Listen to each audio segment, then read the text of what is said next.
the rest. Okay, so I move that Martin Luther King Drive past Ridge Road be excluded from the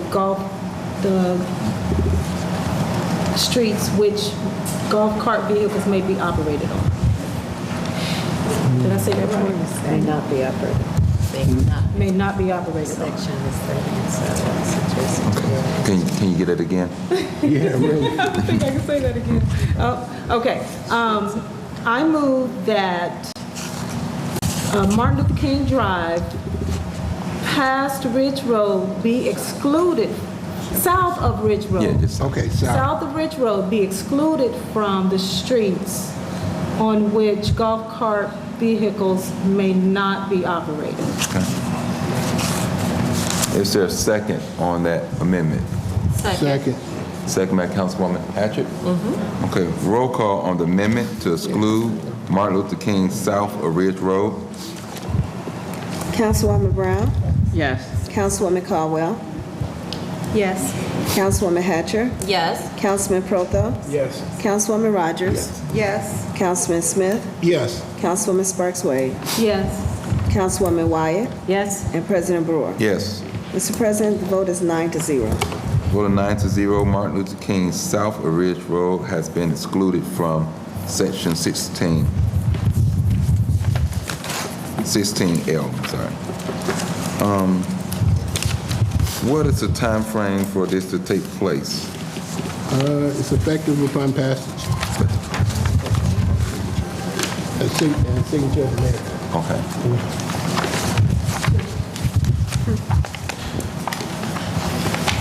Mr. President, I think to your point, I have just sent an email relative to some ordinances that this body has passed that require some steps, permitting or just new paperwork for activation, and saying that all of those, and some of that involves towing, some of that involves permitting in other areas, to get them activated by August 1st.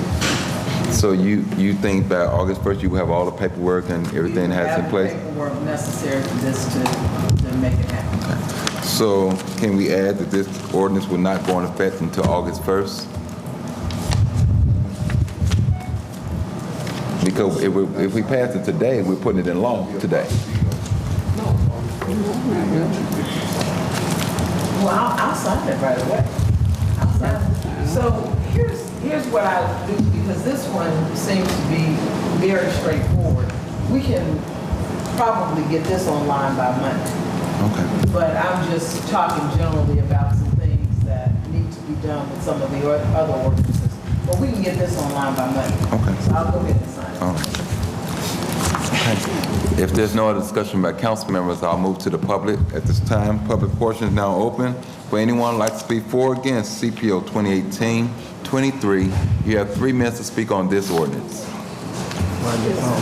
Good evening, Mr. President, members of the council. My name is Jim Nowacki. I live in the 2nd District, and I'm an enthusiastic supporter of this ordinance. I want the council to overlook the fact that nationally over 15,000 accidents and injuries are a result of golf cart use, but instead pass this to keep it in line with many beach communities around our area, everywhere from Ogden Dunes to Grand Beach and Dune Acres.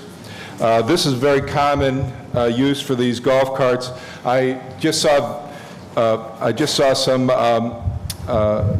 video of the president at his Aberdeen golf course driving around in one of these carts. He looked to be enjoying it. I've seen on the internet, I've gotten some footage of Mayor Daley driving his golf course around his estate in Grand Beach. I haven't found any footage of the mayor on her Aruba trip in these golf carts, but I'm sure that it's be out there.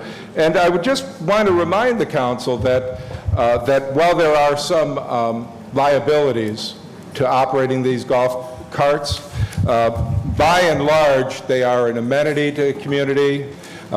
Citizens who might have short trips, etc., Generally, they're either running on propane or they run on electricity, so they're much less polluting than other forms of transportation, and they're just great fun. So I'm going to urge the council to overlook the 15,000 accidents nationwide, but instead get on board with our president and past mayor of the city of Gary and our own mayor here in Gary, and the enjoyable, the fun that could be entailed in these carts. And I think it is an amenity of the community. So let's get on board with every community in along the shore of Lake Michigan, and put Gary in with those communities, and let's have an enjoyable. I may even get a golf cart myself and tool around downtown Gary. Thank you. Bye.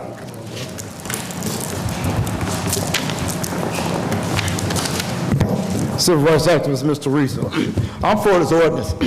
Number one, excuse me, it upgrades Gleason Park, because not many people come from out of state to talk about doing golfing in the city of Gary. Number two, better roads. Better roads be put into place because, as Mr. Nowalski stated, we don't want safety hazards to be an issue.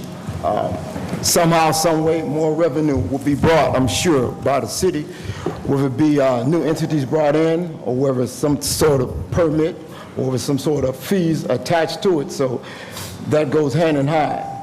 You know, it makes Gary look more profitable, and it will bring about better and upper class citizens and citizens who want to come in and think they're bougie, because Gary needs more things to make them feel like we're a good sporting place. You know, well, upper class, okay. You know, we always say creates jobs. That goes hand in hand. That's what everybody jumps for, but we'll use that also. You know, it creates a better doorway for professionalism, you know, dealing with this sport, and that should bring other entities in to do so. You have different other sports that people used as a form of recreation when it comes to individuals having more financial status. So that would be a doorway open just as well. You know, you got more folks riding around on 3-wheelers, 4-wheelers, mini bikes, electric bikes, Batman bikes, roller skate bikes, and many other new super inventions out here. And we all should know that. And these are kids.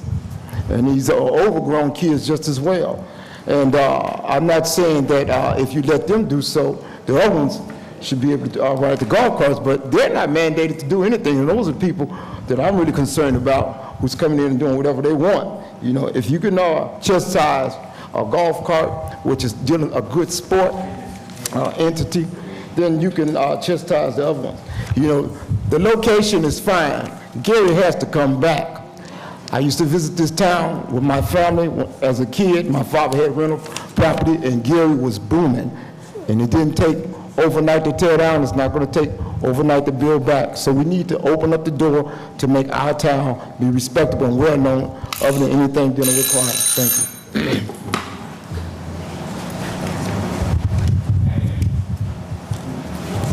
Good evening to the City Council. I'm Kendra Johnson. I'm also for this ordinance. You know, when I look around the city, we have a lot of motorized vehicles that traverse up and down, and certain vehicles need to be monitored and have certain ordinances put in place. You know, I remember not too long ago a gentleman came before the City Council talking about opening a ATV course near the outskirts of Gary before you get to Lake Station. I'm not sure how that business is going right now.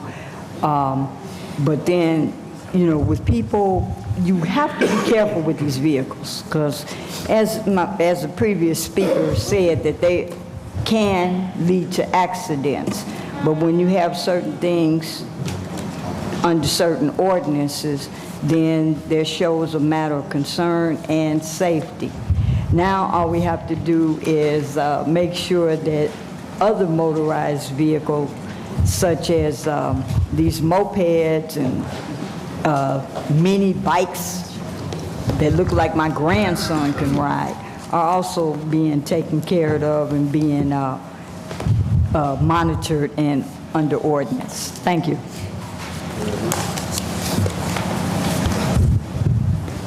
Yeah, good afternoon, ladies and gentlemen of Garrett City Council. My name is Jason Reed, and I do some writing in terms of the Hearn Foundation, which is an endowment of business and engineering solutions. The issue of golf carts is a discretionary issue. I mean, you really don't even have to have a driver's license to operate them. But the golf course is a valuable place, just as North and South Gleason applies to the Little Calumet River. So I would hope you'd be mindful to keep that in thought, because in that area, the golf course flooded real bad, and this causes damage to golf carts, a number of other equipment, as well as various parts of the infrastructure. And once or twice I have discussed that some parts of the Little Calumet River need to be considered a conservancy district that works, that's workable. I mean, really workable through that area in Glen Park, going east and west in terms of the Little Calumet River, because there's still some issues that could really cause problems to not just the golf course, Indiana University Northwest, Gary Park Department, and North Gleason, as well as the equipment that actually exists out there. Thank you. Seeing no one else, public portion is now closed. Any other discussion by council members? Mr. President? Councilwoman Hatch. I just want to say that I won't be supporting the ordinance. I think that we have, I feel like we're going too far in policing the public, and I think that golf carts are something that is not necessarily all over the city. Usually we see them in the beach area. I was surprised to hear about the one on MLK, but that's very interesting that he does it. But I feel like we are really getting into the everyday lives of people, and I just don't think that's our role. Okay. Anyone else? Mr. President, I guess I just have one question. I was just kind of curious as to whether or not there are any ordinances such as this in any of the other cities and towns in Lake County. Okay. I don't remember if I seen another ordinance like. I looked at so many ordinances across the state of Indiana. I don't remember if I seen another one in Lake County. But I know they're in the adjacent counties to us. And they're all over the state of Indiana, and they're all over in cities and towns. They're numerous, very numerous. And we're not the only one to do this. Matter of fact, I looked at best practices from other communities, and that's how we came up with the ordinance we have it before us now. Okay, but previously there was no $100 fee though, right? Yes, there was. There's always been a fee for those individuals who have golf carts in the city? Well, they've never been regulated before. They've never been legal to drive on public roads. So what I was asked to do to make it legal for them to operate them on public roads. And in order for us to do that, we researched Indiana law, and it did not prohibit us from allowing the use on public road, but it did permit us to regulate the golf cart and charge a permitting fee and inspection and things of that sort to make sure it's safely operated. You're welcome. Mr. President, Councilwoman. I see the deputy chief in the back. I'm just wondering if he can give us any information on just how dangerous it's been, especially in the area where I usually see them, or if it's been dangerous at all. And if it would be an extra burden on police officers to take on the task. And it's not, I'm not saying anything negative about our police department, but do we want to give the police more reasons to be able to pull over people in our community? Well, I'll let Chief. That was a lot of questions. There was. Yeah. Good afternoon. I'll try to address them one after one. We haven't really tracked the data on how much of a nuisance it is, but we do receive calls, especially in the first districts, when cars are on the street or if people think they're being dangerous, especially on our beach after hours and some other time. I never heard of the one in South MLK. I'm glad to hear that. As to if there are other communities in the area that have it, absolutely. Munster, Maryville, Hobart, Lake Four Seasons, and Crown Point, they all have these ordinances because they all have individuals and neighbors who may ride these carts outside of the area, as well as modified lawnmowers, like Mr. Nowacki said. In certain communities in Indiana, they modify them to be 2, 3, or 4 seaters, and they may drive them to the store. Regulating them is something that the police department looked at upon getting this ordinance. It's not something that we would bring people in to do licensing every year. It would be something we would do on site if we received a complaint, or if we saw that the individual golf cart didn't have the necessary equipment. I envision our officers maybe not using it as a reason to pull people over or probable cause, but as something that, a tool that they could use if they saw someone being unsafe, and maybe advising them, or since it is a city ordinance, trying to give them an opportunity to get the golf cart or whatever it is in line with the city ordinance, just like permitting or anything else. Thank you. And by this being a motorized vehicle, they already have to supervise them whether we pass something or not tonight. They still have to monitor these vehicles. Mr. President, one more question. Councilwoman Wade? To Councilman Smith, is the $100 fee the going rate for the golf cart? Okay, I mean, is what it I've seen- consistent with the rest of the state? Yes. I've seen it a little higher. Okay, because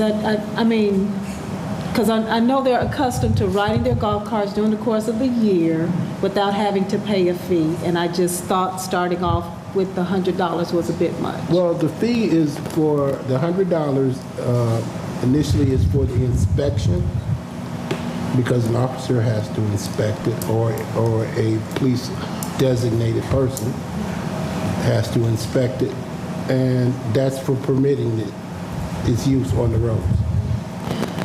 And I guess I would say that to that, when I get a license for my car, nobody inspects it. Only we might go through the emissions testing, but that's a free service. Unless, I got to get the car fixed as a result. But I just thought that the $100 was a bit high. Well, any fee, I think, to register it would be not right. Okay. Roll call, Madam Clerk. Councilwoman Brown? Yes. Councilwoman Caldwell? Yes. Councilwoman Hatcher? No. Councilman Proto? Yes. Councilwoman Rogers? Yes. Councilman Smith? Yes. Councilwoman Sparks Wade? No. Councilwoman Wyatt? Yes. President Brewer? Yes. Mr. President, vote is 7 yes, 2 noes. With 7 yes, 2 noes, CPO 2018-23 passing 35. So ordered. Mr. President, it's assigned no pending ordinance and resolution. Councilman, ordinance resolution on second reading. CPO 2018-27, an ordinance amending Title 15 entitled Land Usage, Chapter 123 entitled Zoning Code of the Code of Ordinances of the City of Gary, Indiana. Petitioner Deborah Young, 2157 Georgia Street, Gary, Indiana. Property at 2157 Georgia Street, Gary, Indiana. Mr. President, Councilman Smith. I move for passage of CPO 2018-27 on second reading with the Planning Committee hearing on 7/31/18 at 5 p.m. and a public hearing on August 7th at 6 p.m. Second. Second, roll call, Madam Clerk. Councilwoman Brown? Yes. Councilwoman Caldwell? Yes. Councilwoman Hatcher? Yes. Councilman Prothel? Yes. Councilwoman Rogers? Yes. Councilman Smith? Yes. Councilwoman Sparks Wade? Yes. Councilwoman Wyatt? Yes. And President Brewer. Yes. Mr. President, vote is 9-0. Vote of 9-0. CPO 2018-27 is moved to the Planning Committee. The Planning Committee will meet at 7/31 at 5:30 p.m. and a public hearing August 5 p.m. Okay, sorry about that. 5 p.m. and meet August the 1st at 6 p.m. I'm sorry, I'm off. August 7th. 7th, thank you. August 7th. It's right in front of me. August 7th at 6 p.m. for a public hearing.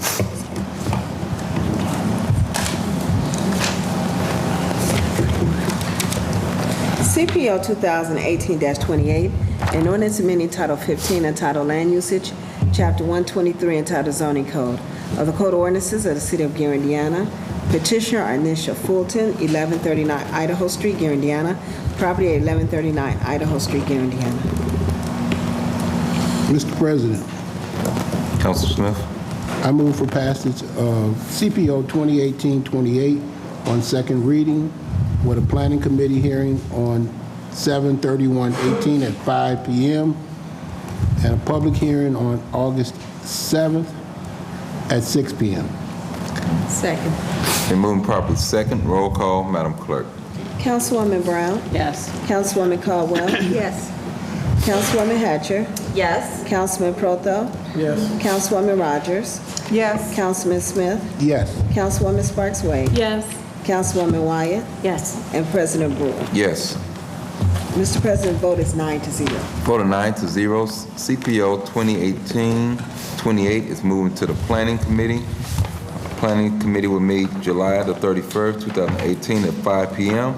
and a public hearing will be August the 7th at 6 p.m. Mr. President, has pending orders and resolutions on second. Thank you. At this time, we will have the mayor's report at this time.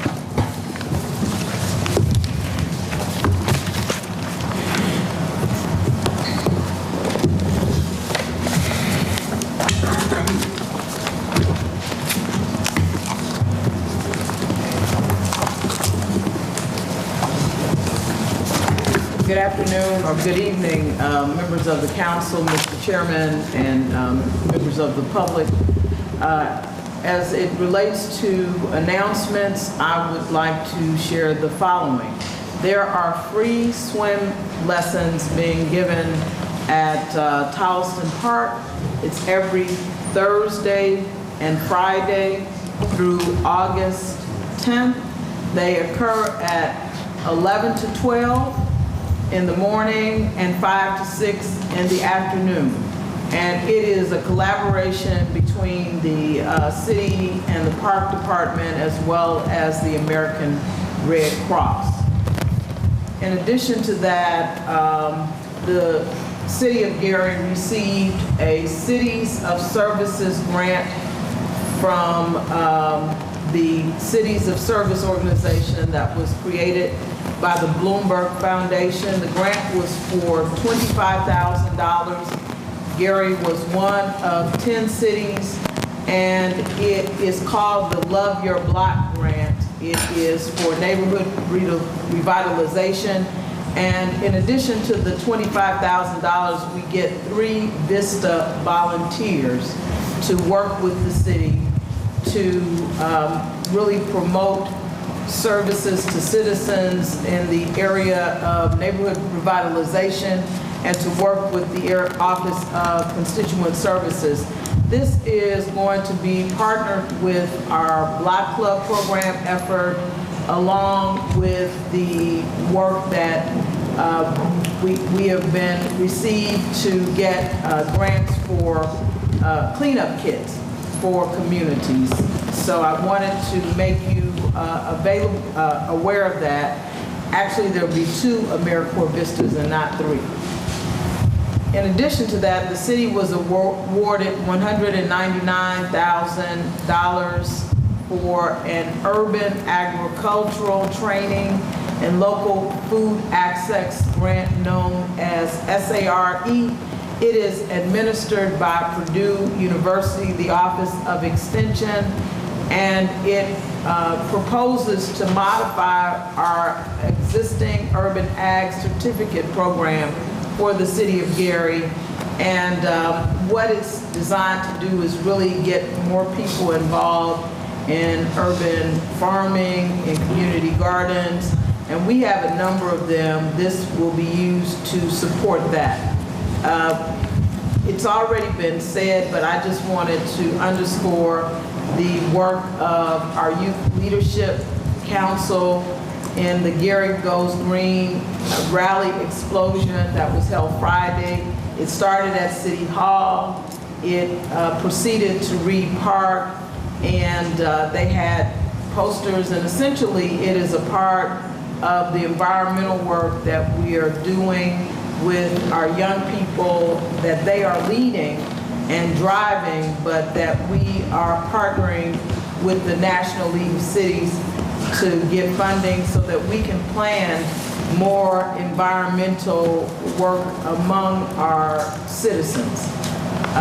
We have also recently received dollars to help us to develop more green infrastructure. Right now, we have green infrastructure installed here at City Hall, in certain locations in Aetna, and in some other locations throughout the city that not only looks well, has a good look, but it also helps us to achieve our objectives with our long-term control program, allowing us to meet the consent decree with the Department of Justice. The Gary preservation tours were completed this past weekend, and there was a nice article on in the Post-Tribune today that talked about those tours, and I thought it was great to allow those tours not only to go to Horace Mann, but to Morningside, so that people would get an idea of some of the historic homes in those areas that are not necessarily vacant, but that are being maintained by members of the community. Starting tomorrow, July 18th, the Diocese of Gary will host almost 160 teens in our city, and they will participate in a 5-day retreat called Let's Color in Northwest Indiana, but we'll spend 3 days of that outreach in the city of Gary, involved in neighborhood revitalization, cleaning up abandoned lots, working with seniors, children, and the homeless. And we are very appreciative to Bishop Hyde and the Catholic Diocese for that partnership. Likewise, the Fuller Center of Gary will host, starting on Thursday, the bike riders, they're not bikers, but bike riders from who are traveling across the country to raise dollars and highlight their cause. Some of you may know that the Fuller Center of Gary focuses on the 23 and 2400 blocks of Jackson Street. It's called the Jackson Street of Dreams. They're planning a full build for 2020, and supporting the effort of the bike riders is a part of how they get more dollars into that project. So they will be here on Thursday and Friday. There's a reception Friday evening at the center on 37th Avenue, and it starts at 6 o'clock. We would encourage you to attend that meeting. I want to thank those who participated in the Independence Day Parade. It was a great parade. It was a hot day, but it was a good time. And we all look forward to the determinations of the judges, and certainly would like to thank those of you who worked and helped as judges. The Gary Public Transit Corporation Broadway Metro Express Market will be held on Friday, July 20th at Faith Farms on 6th and Carolina. And on July 23rd, this coming Monday from 4 to 6:30, the block clubs will have a social. We are currently finishing up the 5x5x5 in the 3rd district, and on Thursday, we will begin the 5x5x5 in the 5th district. We're asking volunteers to meet at the golf course clubhouse, and the area that we'll focus on will be 41st Avenue from 35th to 41st Avenue from Grant Street to Tyler. We are asking you to mark your calendars for Tuesday, August 7th for the National Night Out. It is always the first Tuesday of every year, and of course it always conflicts with the council meeting, but it will be at Fraywood Park, 15th and Madison. It is a part of a nationwide event where we essentially take back the ability to go out after dark, to enjoy food, fun, games, to interact with members of our public safety community. And we always look forward to that. On August 11th, it's hard to believe it's that time again, but it is time for our back to school event from 9 to 2 at Railcat Stadium. And I don't know that she's in here, but I am pleased to have with us today my granddaughter, Ramaya Williams, who's visiting from California. She's 9 years old, and I don't think that she knew she was signing up for such a busy schedule when she joined us, but it's great to have her on board with us as well. So that completes my report. I'll certainly be happy to answer any questions that you have. Oh, one thing I did want to add, I read an article about the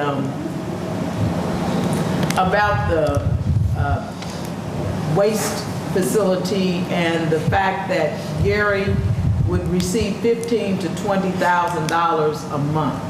There is no such agreement. There is no such commitment.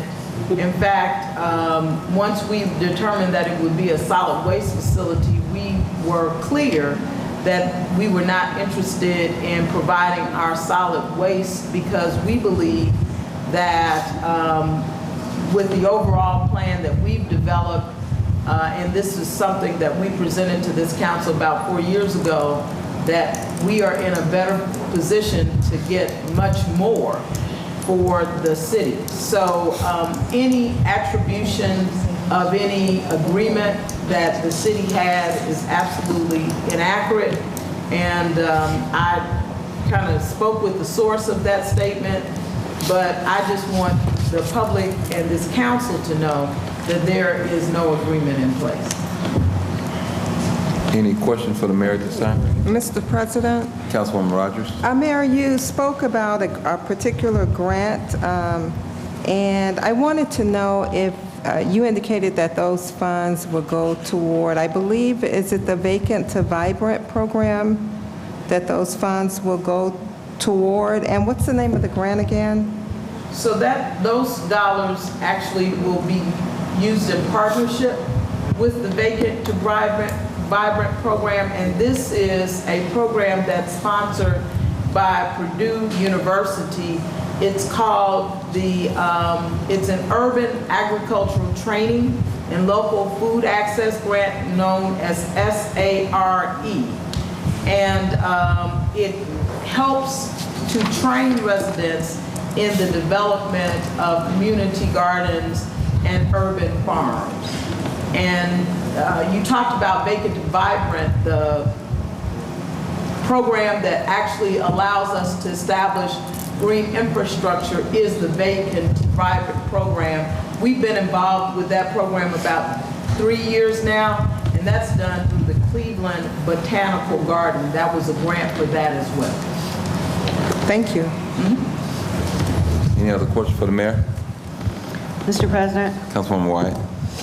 again, Madam Mayor, on those two grants, the one that is from the Cities of Services, Yes. who will be coordinating that?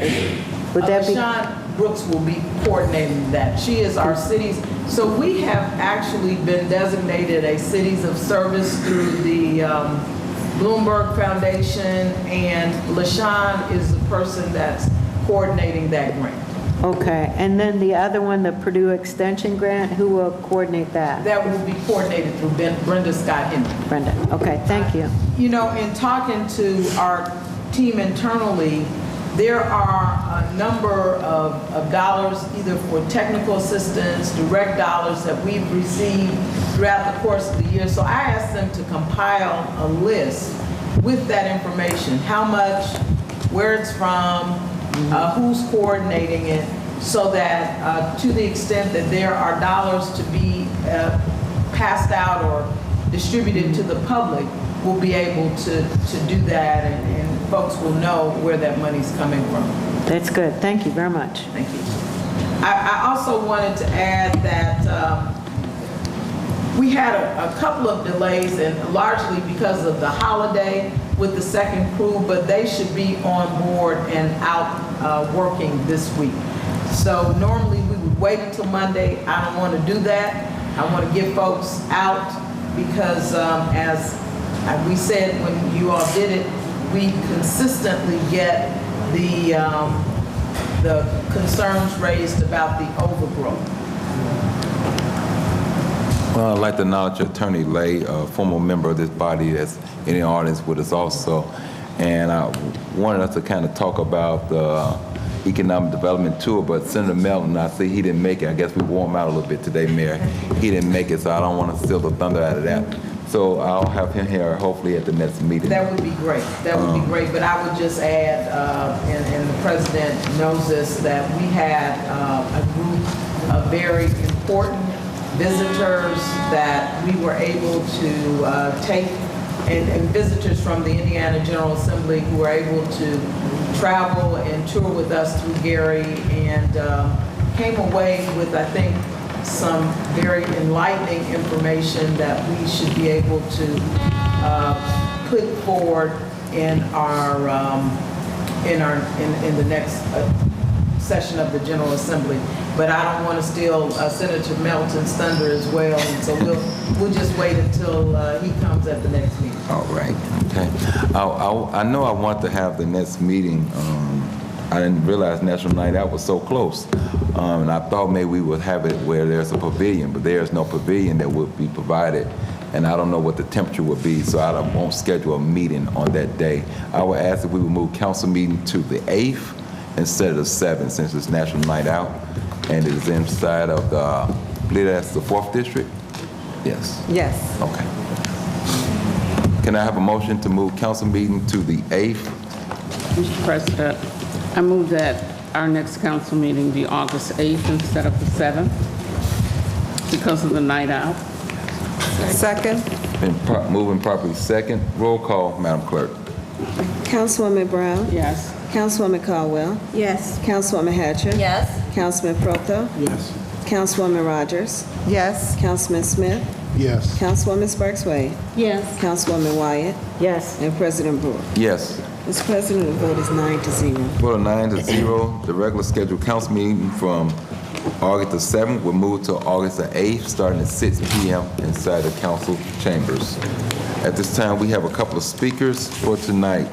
I got Sam Henderson, Ms. Johnson, and Nicholas is our first three. Sam not here. Ms. Johnson. Nicholas, you'll be next. Mr. Rizzo, Mr. Nowacki, and Michaela, you'll be our last speaker for tonight. Good evening to the council, those present in the chamber, and those joining us by way of the media. I would also like to give our condolences for those individuals who lost a loved one, including former School Board Member LaBrenda King-Smith.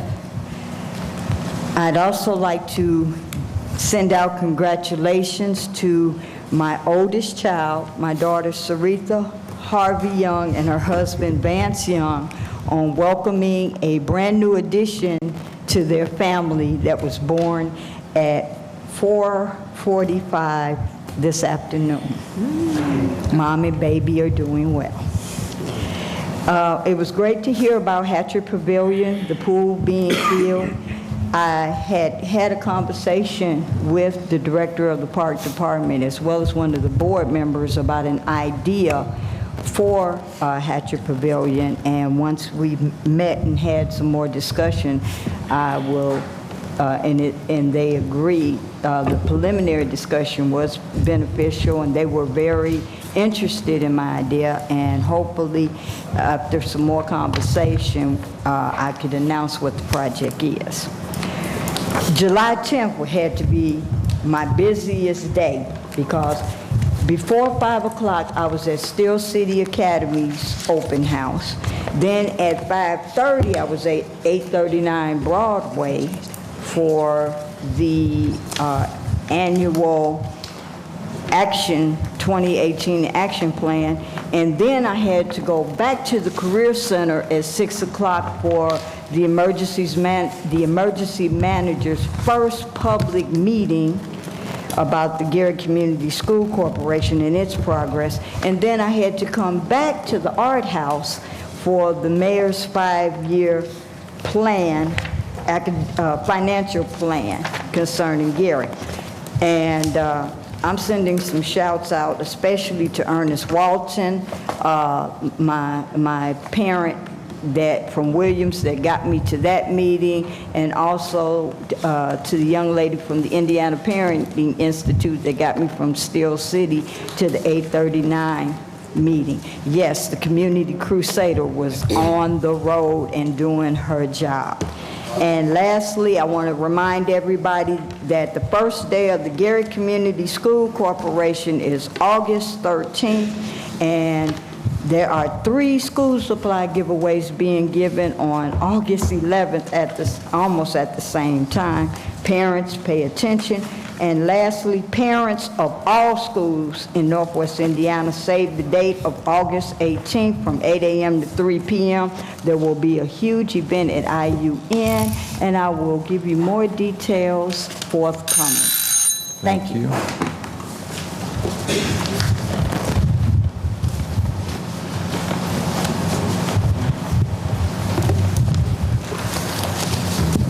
Good evening, ladies and gentlemen. I encourage all of you to listen to the Bill Kay Report, Mondays, 10 a.m. to noon on WLTH Radio Talk 1370. Call-in is 885-1371. He entertains questions from the audiences out there, the listening audience. He talked a couple of Mondays ago about civil disobedience and the power of dissent, which doesn't make our democracy weak, it makes it stronger. The refusal, this is it, the refusal to obey civil laws in an effort to induce change in governmental policies, regulations, laws, and legislation are characterized through passive resistance and nonviolent means such as picketing, marches, political protests, or boycotting methods, and usually dealing with perceived or proven discriminatory practices in social, racial, ethnic, political, sexual, or moral injustice. Civil disobedience is rarely an effective tool unless it's well-planned, organized, displayed en masse, and their grievances are persistently addressed over a long period of time through volumes of phone calls, letter writing, emailing their representatives in Congress or other governmental bodies, and also to include expressing themselves through the news media and in editorial submissions.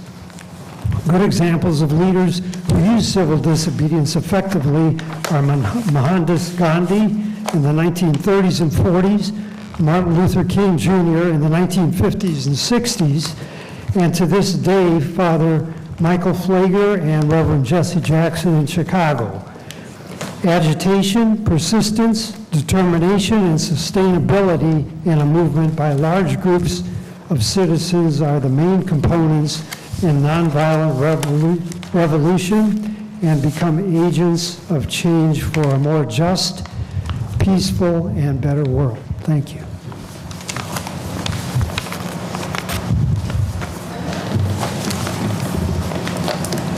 Mr. Riso, Mr. Wacky, your next after. Civil rights activist Mr. Riso. Can't see that good. You know, the subject I'm speaking on is all about me. I do a lot of social services, and I put a lot of efforts in to make the city correct, and it's not about you, it's all about me. Because I'm looking out for myself, just like everybody else should be. If everybody take care of their own children, their own homes, and everything that goes on amongst themselves, then everything will fall in place. You know, believe it or not, Gary, Indiana is my Florida retirement home, as crazy as it sounds.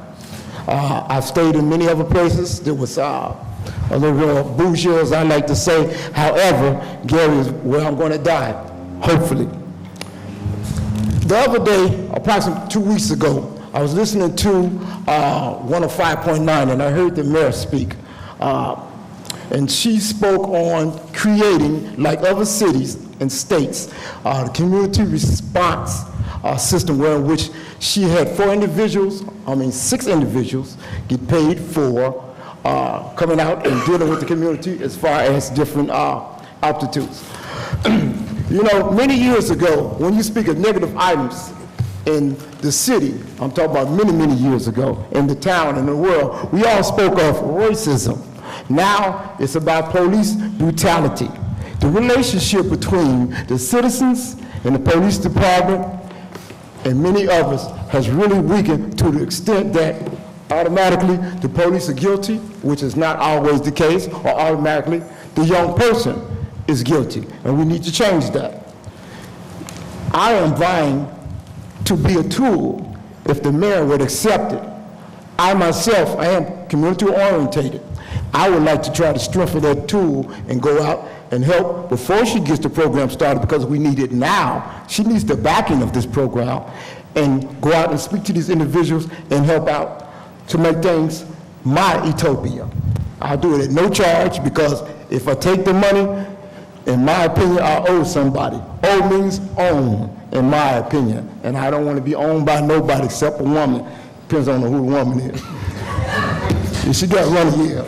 But the condition of Gary, Indiana is at havoc because many people have lost their spirit. Spirit consists of, to me, pride, determination, hope, unity, faith, and loyalty. Many years ago, I was an individual creating havoc in another state, another town, which I know how to be on both sides of the road. I feel that it's possible for us to work together if we're not working as one. Thank you. Thank you, Mr. Riso. Good evening, Mr. President, members of the council. My name is Jim Nowacki. I live in the 2nd District. I was enthralled by a previous speaker when he was talking about civil disobedience, the importance that has in our society, and I'm in total agreement. You know, in the past, we talk about Gandhi and King, and we talk about Pfleger and Jackson, and the great work that they do to make sure that we hold our institutions accountable. And I like to think that in some small, more humble way, I participate in that, appearing before the City Council. But I also recognize that letter writing and protesting and marching is somewhat limited. And sometimes what's really required is just a solid lawsuit. Just using the tools available to hold government accountable. I know that there's issues regarding this garbage dump that's going out by the school out on 35th Avenue, I think it is. What street is it, 35th?